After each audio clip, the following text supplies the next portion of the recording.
Hello, magandang umaga po sa inyong lahat.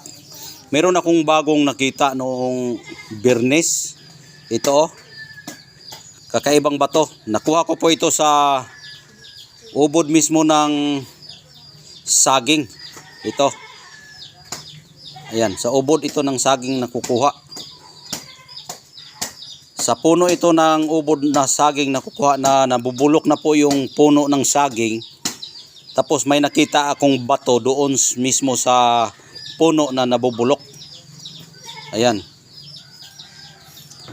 Kung nakita na kayo ng saging na nabubulok na yung bago pa lang siya na halimbawa magkuha kayo ng saging na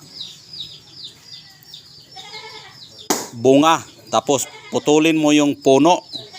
Pagkatapos mo putulin yung puno, tapos hayaan mo na mabubulok yung puno dahil nga po ay hindi na yung tutubo yung saging na naputulan na po yun ng bunga at nabubulok na po yun.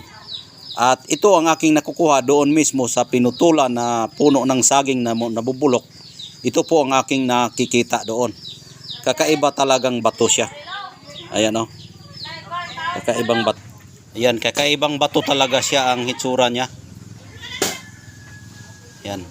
Kung napapansin niyo, meron siyang butas dito na parang mata at hindi siya tumagos. Dito sa kabila naman may butas.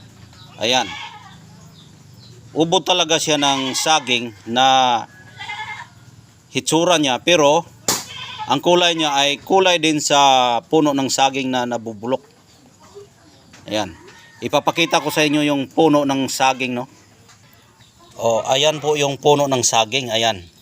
Ito yung puno ng saging at nakukuha ko po ito dito. Ayan.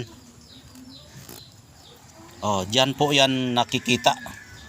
Nakikita ko po yan dyan. Ayan. Itong puno ng saging ito ay nabubulok na po siya dahil nga matagal na itong naputol at nakita ko po ito dyan. Ayan.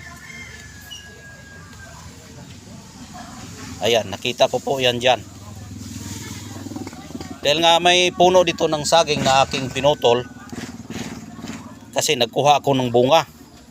Ayan po ang aking nakikita. Diyan mismo sa puno na yan, puno na yan, diyan po yan nakukuha. Kung titingnan yung mabuti, yung kanyang hitsura, kasing hitsura ng puno ng saging na nabubulok na siya. Ayan, kasing hitsura. At ang pinagtataka ko dito sa batong ito, ayan po ang hitsura niya. Meron siyang butas dito. Yung butas niya ay kabilaan dito pero hindi siya tumagos. Ayan.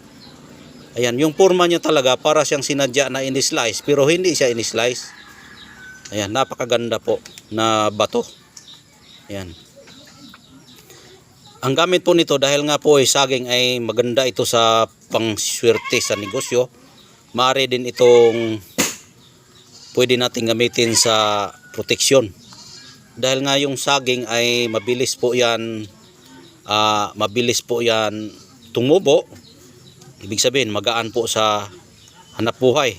Kung sa proteksyon naman, dahil nga nagiging bato po yung puno ng saging, ay titigas siya, ay kung i-imagine mo at kung i-spiritual mo sa pag-survey, nagiging bato, tapos ikaw rin ay nagiging bato. Yan. Nagiging bato at napakagandang pagkabato. Kulay niya ay may pagka-brown na may pagka-pula-pula. Ayan, may pagka-brown at may pagka-pula-pula. Ayan. Tingnan yung mabuti at pagmasdan yung bato. Ayan. Kakaiba talaga siya. Hindi ko sana ito makikita kung hindi ako pumunta dito sa kasagingan. Dahil may bunga dito na aking pinutol dahil nga po yung bunga ay masarap kainin yan. At tinitingnan ko yung puno at may nakikita akong bato dito mismo sa puno. At dyan po siya nakadikit. Ayan. At sino namang taong naglagay dyan kung ordinaryo lang na tao na naglagay dyan. Ibig sabihin ito ay kakaiba at mayroon talaga itong bertod. Ayan, bato na ito. Yan, bihira ka makakita ng ganitong klaseng itsura sa bato na makikita mo mismo sa mga halaman. Ayan, dahil nga ito ay halaman na prutas, ito ay kanyang mutya. Nasasabi kong na ito ay mutya dahil nga dito po yan siya nakukuha mismo sa saging na yan. Ayan, nabubulok na po yan na saging. Ayan. Nabubulok na siya at dyan siya dumikit. Sino namang naglagay dyan kung wala itong power? Ayan. Ayan.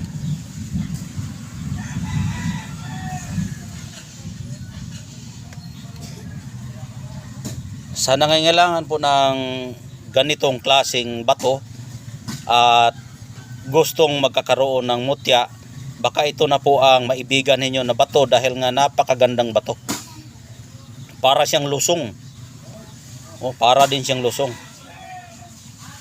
Ayan. Napakagandang klaseng bato.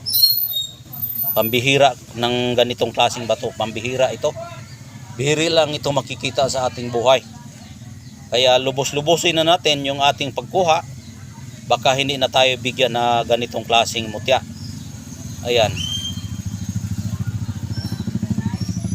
Pinangga talaga tayo sa ating inang kalikasan dahil nga po ay nakakuha tayo ng ganitong klaseng bato na galing mismo sa puno ng saging na nakadikit dito sa kanyang puno na natumba.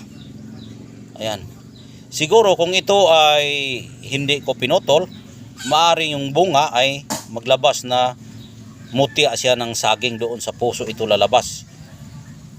Ito ay naputol na, hindi na siya lumabas, dito siya nagpakita sa atin mismo sa puno ng saging. Ayan. Ibang klase itong kalikasan. Napakagandang binibiyaya natin na binibigyan tayo ng ganitong klaseng mga bato. Dahil nga yung mga bato kasi may mga power yan. O perlas yan ng saging. Ibig sabihin perlas, mga rare at kahibulungan. Siya ay nakasimbolize o nakasimbol na siya ay kakaibang virtudes na may kapangyarihan na nilalang, o siya ay miracle stone. Kapag miracle stone ang ating pag-usapan ay ibig sabihin po yan ay Panginoon po ang nagawa, dahil ang nagbibigay ng milagro ang Panginoon lang po. Ayan, nagbibigay po yung milagro ang Panginoon. Dahil nga ito'y milagro, dahil nga nakita tayo ng batong ganitong kitsura dito sa puno, ay ganito na talaga ang ating gagawin. Kuha tayo ng mga ganito para matulungan tayo sa mga ganitong klaseng mga mutya na mapalapit tayo sa ating Panginoong Diyos. Ayan, dahil Diyos lang po ang nakapagbigay na ganitong klaseng mga mutya o bato. Sila lang po ang nagawa nito. Swerte tayo, binibigyan tayo at marunong tayong magkuha sa lihim na karunungan. Dahil ang lihim na karunungan kasi, diyan natin makikita ang kaligtasan natin. Dahil ang kaligtasan ay nakatago na hindi pinapahayag ng ating Panginoon kung saan siya ngayon. Kaya itong ating mga milagro ay simbol po yan na may Panginoon at ang Panginoon po nagawa